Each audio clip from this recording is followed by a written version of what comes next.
Diputado nos acompaña también el diputado Guillermo Carmona, bienvenidos. Leopoldo, a ver, la respuesta la tiene que dar el Estado, en este caso el gobierno obviamente contesta en nombre del Estado porque la ONU le ha dado 60 días para hacerlo. La respuesta no es acorde, ¿tendrá el próximo gobierno entonces que responder a esto? Seguramente, porque efectivamente, como acaba de decir el doctor, en realidad no hay una respuesta al mandato, porque es un mandato del relator sobre la independencia de magistrados y abogados.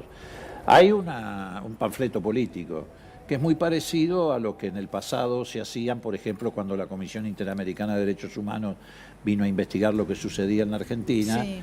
Yo me acuerdo que se hizo una campaña diciendo somos derechos humanos, decían que Patricia Derian era comunista, que Carter se había vuelto loco, pero concretamente no respondían lo que reclamaba la Comisión. Bueno, acá pasa lo mismo. Y lo grave de todo esto es que efectivamente el informe habla de un plan sistemático.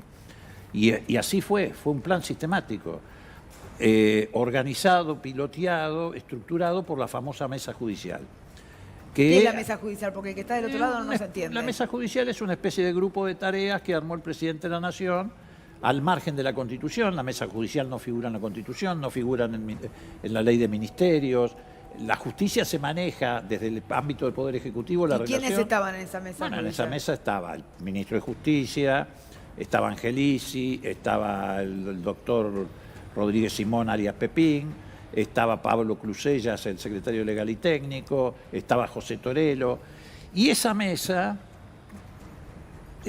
fue la que llevó adelante la ejecución de este plan sistemático, la que garantizaba que el Consejo de la Magistratura se portara de determinada manera. El ministro de Justicia tenía el destino de apartar jueces. Hay una grabación donde el ministro de Justicia lo está extorsionando al juez Rosanqui para que se aparte de la presidencia de la Cámara de La Plata, porque Rosanqui no le daba la libertad a Fariña, que era el arrepentido que ellos necesitaban que declarara contra Cristina, y entonces el tipo ponía como precio salir en libertad. O sea, efectivamente fue un plan sistemático, no era un funcionario suelto que cometía locuras. Ahora, el ministro Garabano nos ha dicho en la entrevista que hicimos hace unos días en radio, además de señalar la cercanía, según nos dice del relator, a Eugenio Zaffaroni, cosa que no sabemos bien qué importancia puede tener esa cercanía, porque allí se relata una serie de hechos concretos. Lo que está diciendo es que son casi mentiras de los abogados que fueron a hacer estas denuncias, porque son los defensores de personas que están presas. A ver, acá no importa si el relator es amigo de Zaffaroni, pelado, bajito, gordo, delgado o alto. Lo que importa es lo que envió como mandato. Claro, pero esta es la lectura que hace el ministro de Justicia de la Argentina. Hace esa lectura porque él es culpable. Entonces, ¿qué hemos hecho nosotros? En el ámbito del Parlamento hemos presentado un proyecto apoyado en este informe y además en otros elementos, diciendo, bueno, que se forme una comisión bicameral parlamentaria que investigue esta injerencia que durante 4 años tuvo el Poder Ejecutivo Nacional en el ámbito de la justicia. ¿Para qué? Para llevar adelante una campaña de persecución política y manipulación de la opinión pública. ¿Por qué hacemos esto? Porque sería el ámbito natural. No queremos crear una CONADEP, como andan asustando por allí. El ámbito natural es el Parlamento para sanear esta situación. Y en paralelo, si no nos acompaña el PRO, yo aspiro que el radicalismo sí nos acompañe, en paralelo vamos a hacer una presentación judicial porque esa mesa judicial actuó como una asociación ilícita, es una asociación ilícita. ¿Cómo se define una asociación ilícita? Como 2 o más personas que se asocian para cometer diversos delitos. Bueno, estos se asociaron para cometer delitos, implantando testigos truchos en las causas, fabricando arrepentidos a través de extorsiones, trasladando jueces a dedos, separando jueces como Freiler o como Ballesteros. Armado de causa, ¿no? Armado de causa, pero se llegó al extremo, en este plan sistemático siniestro, de meter un legislador adentro de un baño para que no pudiera jurar hasta que no asumiera un diputado trucho en el Consejo de la Magistratura. Todo esto no puede quedar en la impunidad, como en el pasado las otras cosas no podían quedar en la impunidad. ¿Por qué hoy la Argentina es el país que tiene ciertos antídotos sobre el resto de lo que está pasando en América Latina? Porque acá se juzgó las juntas y porque la CONADEP le mostró a la sociedad qué había pasado. Bueno, hay que hacer lo mismo. Diputado, Carmona. A ver, esta discusión ya la tuvimos en la Argentina. En el año 83, cuando apenas empezó a funcionar el Parlamento, hubo que discutir cómo abordábamos el pasado. Y había quienes decían, bueno, ¿por qué vamos a investigar solamente lo que pasó durante el gobierno militar? Investiguemos también para atrás lo que pasó durante el gobierno de Isabel, etcétera, etcétera.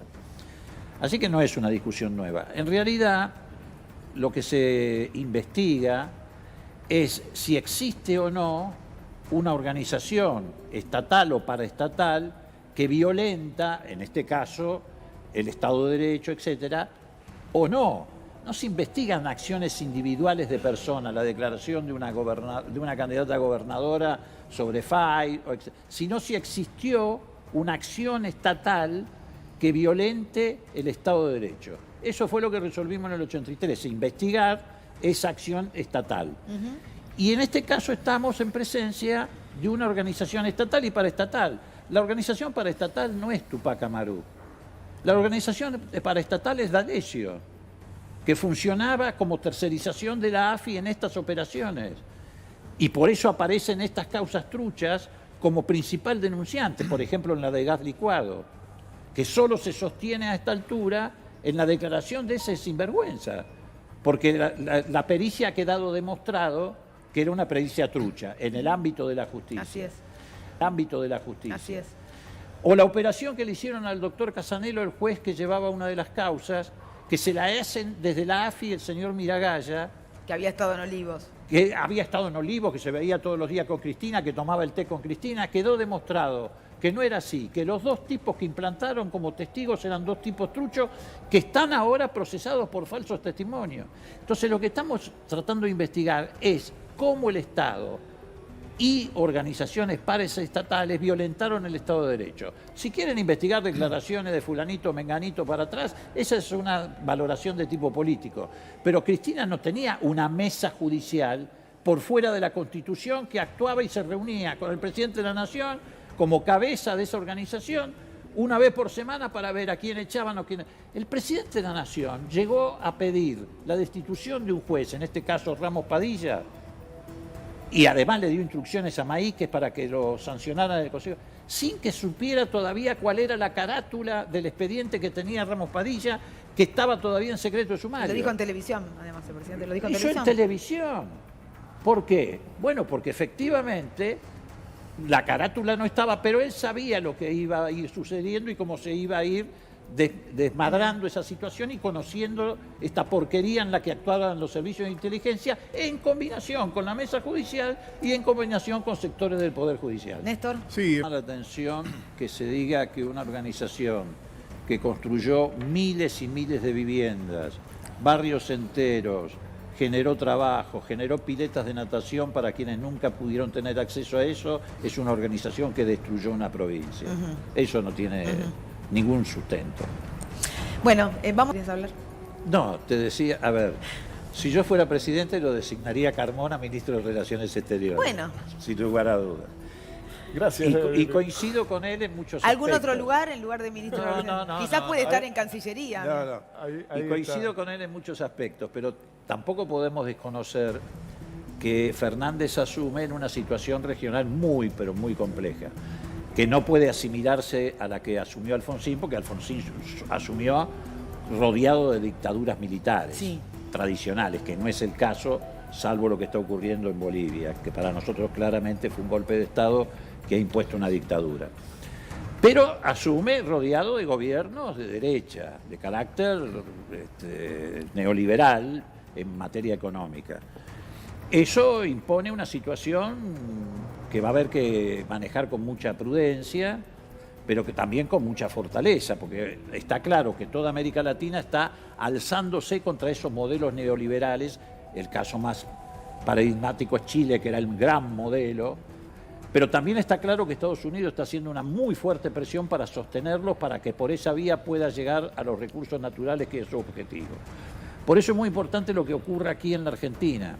Si el 40% de los votos que sacó Cambiemos apuntalan el proceso democrático, bienvenido. Incluso si tienen capacidad competitiva, bienvenido. Pero ellos tienen un dilema, y el dilema es si ese 40% va por ese camino o va por el camino de acoplarse a maniobras de desestabilización respecto al nuevo gobierno. Me parece que eso es un gran desafío para Cambiemos.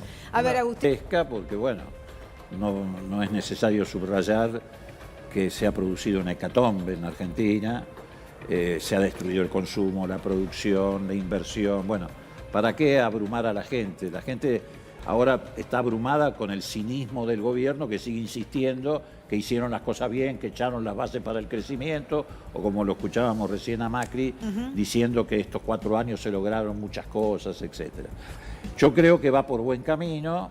Me parece que el tema de la deuda que fue mencionado acá es un tema que, aunque parezca mentira, creo que es manejable. ¿Sí? Sí, yo creo que es manejable y me parece que en esa dirección fueron las expresiones de Duhalde. Duhalde tiene una experiencia personal en eso. Él recibió un país en default, del mismo modo que está ocurriendo hoy. No hay un default formal declarado, pero hay un default real. El reperfilamiento es el default.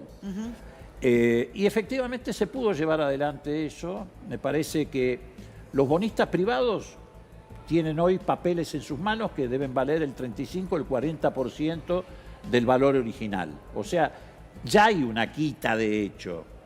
Me parece que por eso no es necesaria la quita. Lo que sí es necesario es alargar los plazos y probablemente bajar la tasa de interés, sin hacer quita de capital. Creo que eso es posible, creo que el Fondo Monetario Internacional se pasó de la raya, comprometió el 60% de su capacidad prestable con Argentina. En el fondo hay ruido alrededor de esto, hay países que dicen, bueno, que pague Trump. Trump, con un llamado telefónico, decidió financiar la fuga de capital y la campaña de Macri, bueno, que ahora pague él. Me parece que eso es manejable. A ver, vamos a Stornelli mañana en indagatoria y D'Alessio sigue escribiendo nombres para convertirse en arrepentido. Bueno, espero que Clarín le dé a D'Alessio el mismo espacio que le daba a Fariña, que publique toda la lista, lo ponga en tapa. Lo digo irónicamente, sabemos que no es así, porque el Grupo Clarín era cómplice de Fariña y de toda esa maniobra contra Cristina. Pero sí, la impunidad no es para siempre. Los veros se van corriendo. El doctor decía con toda la razón del mundo, había ya un dictamen de la comisión evaluadora que desembocaba en el juicio político a Stornelli.